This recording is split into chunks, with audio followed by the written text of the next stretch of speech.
จะมาได้ซื้อจะมาต้องลุ้นหน่อย ไม่ได้ซื้อคือว่าขอยอิ่มได้เอ้ย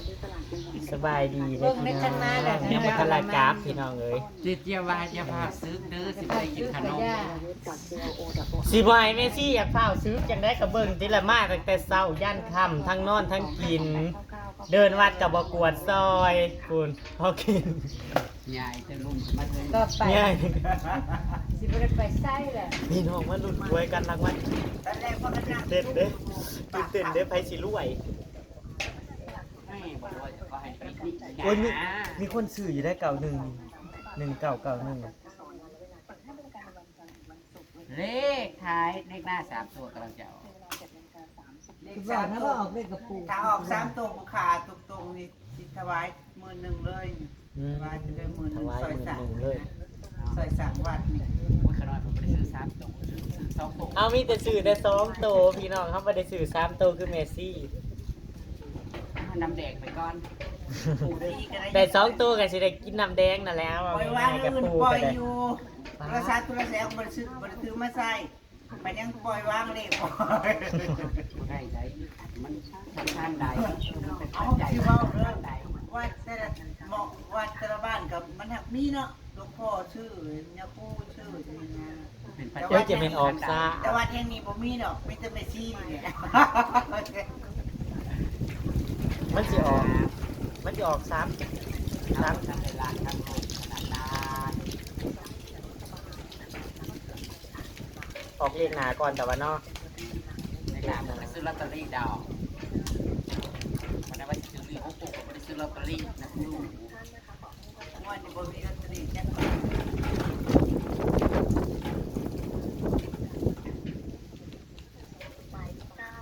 โอ้ยซื้อเลขมาหลายป่านนี้ของเจ้าหน่ะมันซ่าเลยต้องคอยไปจอบ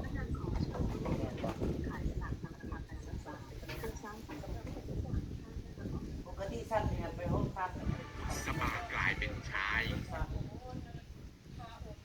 รุ่นเล็กแล้วก็จังเมื่อจังสิเมื่อพี่น้องเลยคนต้องคอยซ่าก่อนเจ้า หาโมงก็เตรียมตัวอาบน้ำทำวัดเย็น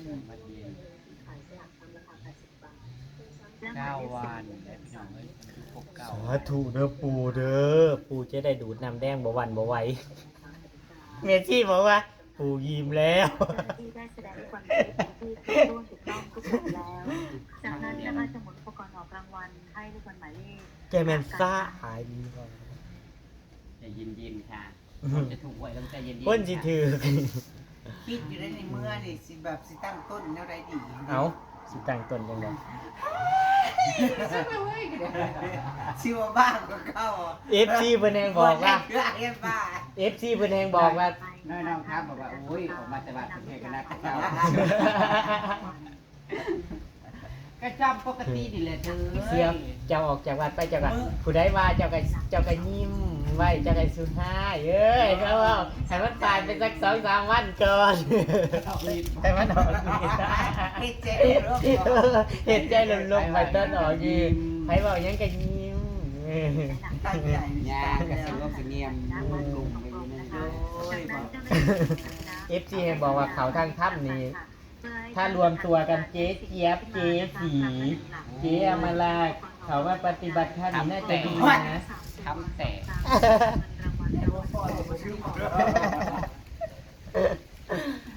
เมื่อมื้อแรกอันน้องท่าเมนว่าพ่อขาว บอกครับอย่ากลัวดิ นี่บ้าหาหนึ่งเจ้าหนึ่งฮะแดงๆมันบ่มาใกล้เลย ถาวร มาลุดหลับแล้วก็หลับเนาะได้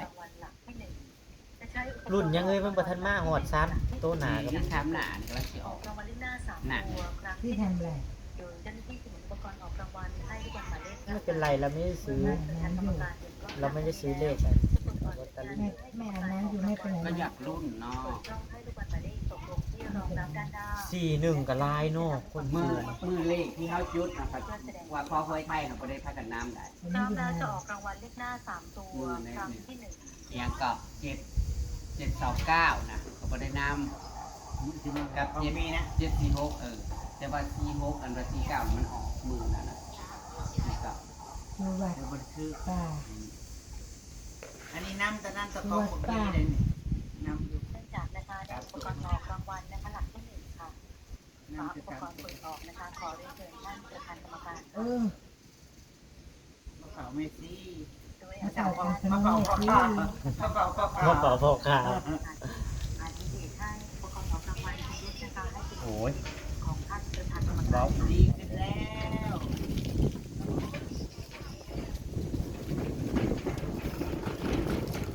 โอ้ยเย็นเลย ฟ้าแท่งน้ำจะเป็นเธอไว้อยู่ไหน เนาะแต่งน้ำไปไว้ใกล้ แน่นอน ประธานกรรมการนะคะให้ลูกที่ตกลงมาเป็นผลของรางวัลค่ะ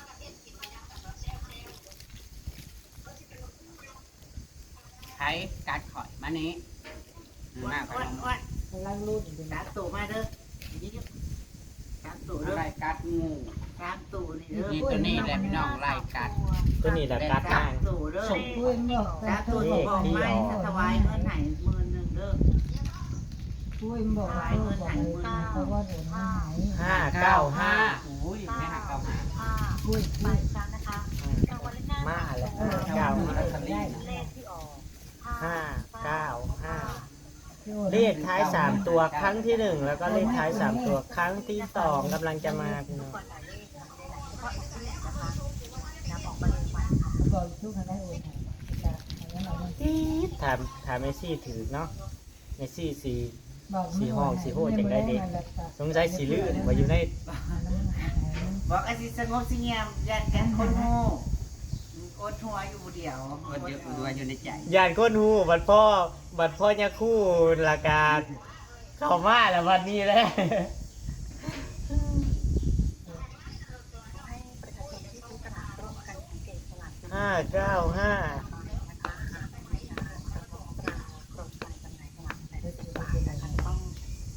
เขาไม่ยังโอนเลยบอก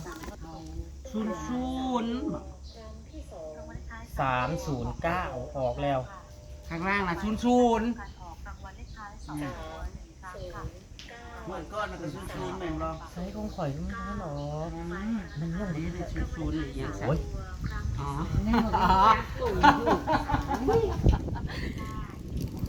เขากันเลขท้ายนะ เลขท้าย3ตัว309โอ้ยพี่น้อง เห็นเป็ดเลขชุน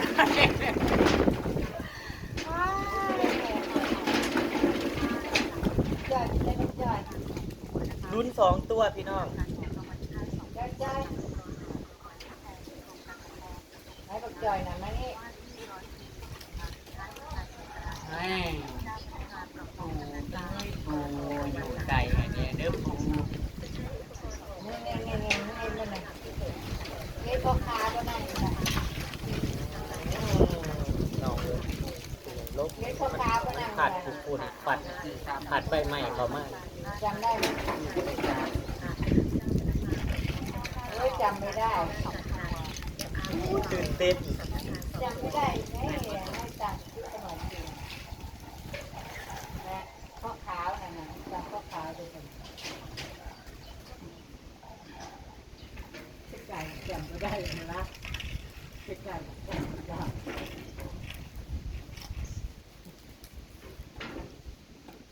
อันนี้อยู่ใส่กระกา คือคุณเจ๊คือเขาเลย นี่นั่นพูดนะ รางวัลเลขท้าย2 ตัวงวดวันที่ 16 มีนาคม 2560 เลขที่ออก เลขที่ออก อะไร อย่างไร 32 3 2 โอ้อันนี้คือเลขหยัง เลข งู รางวัลเลขท้าย2 โอ้ยเรายังนั่งเว่าเรื่องงูกันอยู่ได้หันนันนะ เลขที่ออก3 ชื่อช่องชามออก3 อีกเดี๋ยวบริกรับอีกเดี๋ยวบริ รางวัลเลขห โอ้ น้า3ตัว เอาคือเลขลี น้อง 2 ตัว ไปออกยากเลขโง่ สิกรรมเท่าไหร่เนาะ โอ้ย รางวัลที่1 เบื่อดิ ชื่อช่องชามออก3 อีกแล้ว รางวัลข้างเคียง โอ้ รางวัลที่1 2รางวัลนะคะ โอ้ย รางวัลละ1 32มีคนถูกอยู่นี่ไง มันก็มีใช่ไหม ว่านจะเห็ดเช่นไม่ชี้แบบนี้ 32 500คูณ500 ผู้ใด ว่าน ก็บ่สองสามบอก ก็เฮ็ดไม่เซ็นไม่ชี้แบบนี้ชื่อข้ามหาแปดนะเพื่อเซ็นไม่ชี้ไปไกลปัญญาเหรอ ย่านั่นได้ถึงเล็กมาอยู่ บอกใกล้เลยบ่ ข้ามหา นี่อีโบไก่นี่มันบ่กลับนี่ นั่งซื้อเลขบอกกราฟอีกแล้วพี่น้องพอเป็นยังมีลุ้นอยู่ เป็นน้ำตาอย่างนี้ตาหมูตา ที่เพิ่งจะไปได้เดือนหนึ่ง363กลับไปเนี่ยขบวนน้องขบวนกินมาสิกรรมแล้วเนาะ รองรับเรียบร้อย โอ้ยอินซาคนถึงเด้พี่น้องเนี่ยเขาคอมเมนต์เขามาบอกว่า32เต็ม จากท่านประธาน ไปไหนกัน ไม่ใช่พี่ ออกเด้อทำหลอก3ตัวเด้อบัดเด้อ ๆดูยังไม่มี ทางเลขเจ้าหลอก3ตัวเด้อที่ซื้อมีปลาเลยได้เดี๋ยวมันเรียกส้มแบบนี้ เออสิซื้อมีปลาสิ ที่ ไหน ทั้งโล ก็ ก ได้ มากมันจะชื่อว่าเรียกส้มแล้วมี ก็มาไก่ก็เกลือบ่ เอา เอาเดี๋ยวจะมาลุ้นรางวัลที่1 บริมา มันยังหึงอ ถ ยู่ วายเพลงถวายทำงานแล้วแบบโอ้ย โอ้ยเนา จัง ะ เท่ คือบ่สองสามซื้อเลขบ่เคยกลับพี่น้องเอ้ยซื้อเลขกินน้ำซื้อเลขน้ำตาล รถก็ให้ คือว่าเขาเพิ่งเหลือ3ตัวคนเหลือ3คน เดี๋ยวกันนะมาเบิ้งน้ำลายอยู่คือ ของกระดังย่องๆอยู่นี่สิออกแล้วสิออกแล้ว มาแล้ว ราง พี่น้อ วั ง ลที่1งวดวันที่16มีนาคม2568เลขที่ออก757-563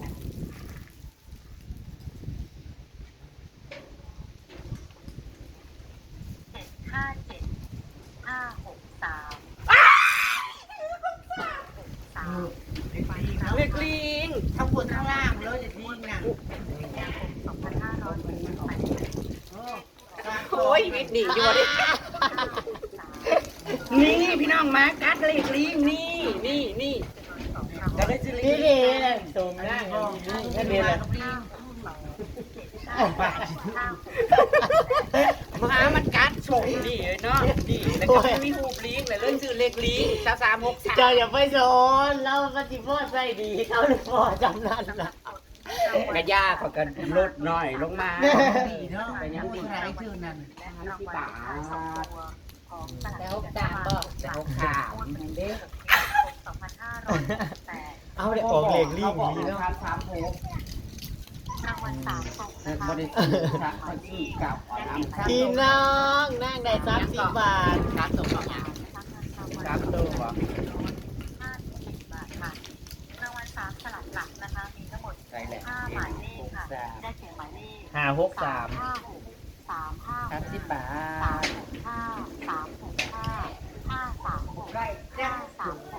นี่มาบอกเลขลิงคอยนี่ หมาบอกเลข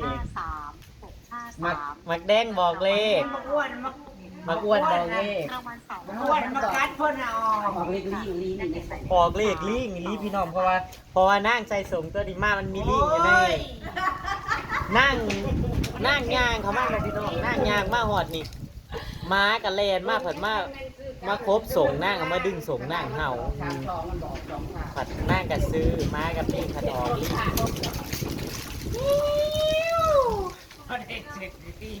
เรียกชุ่มก็เรียกชุ่มโพด โอ้ยพอได้ลบหนีไปบลายก็ได้กับพี่น้อง2,000 กว่ากันเนาะ2,000นี่ก็ลบไป ได้30 บาท กันยังติดลบพันกับยามันบลายซื้อเลขไหนซื้อเลขลบนี้ ถือกับบริษัท โอ้ยนั่งทำใจ บ่เหลือสักบาท ปล่อยบ้างปล่อยบ้าง ยุบหนอวางหนอเจ๊พี่น้องหวยออกแล้วพี่น้องเขาก็สิเดินทางกลับบ้านกลับ2ให้พี่น้องตอนนี้ก็เป็นเวลา4 คัน โม เป็น ง บอก แล้ว ออก พี่น้อง 2-3 ค่ำ แล้ นะ วเจซีถือทั้งบนทั้งล่างกับบริกรับ2-3-3-2 สิเว้ามามันนี่ก็มาพร้อมโชคนะมาแล้วก็ถึงมา มีคอมเมนต์ว่ามากัดและสวยว่าสันขาคอยถือเลขด้วยค่ะ มานบริกัดแบบบริกัดที่เขาเจ็บเขาปวดนะพี่น้องกัดทรงที่กัดนี่คือกัดทรงพี่น้องเห็นลิงได้ทรงม้าบอกเลขพี่น้อง เอ โอเค อ แล้วพี่น้อง บ่เสียแห้งที่เอาขนมให้เพิ่นกินเด้อนั่นข้าวอ่ะเด้ ไปพี่น้องกลับบ้านน้ำกันอุ่นใจน้อยหนึ่งอยู่นั่งถือเลย อื่นก็กลับบ้านแล้ว สบายดีพี่น้อง อาชิระบอกไว้เด้อพี่น้อง สาวไป ถ้าสิเมื่อทางไหนเมื่อทาง เด้อเมื่อตอน มาทางกินเนาะลองดู โ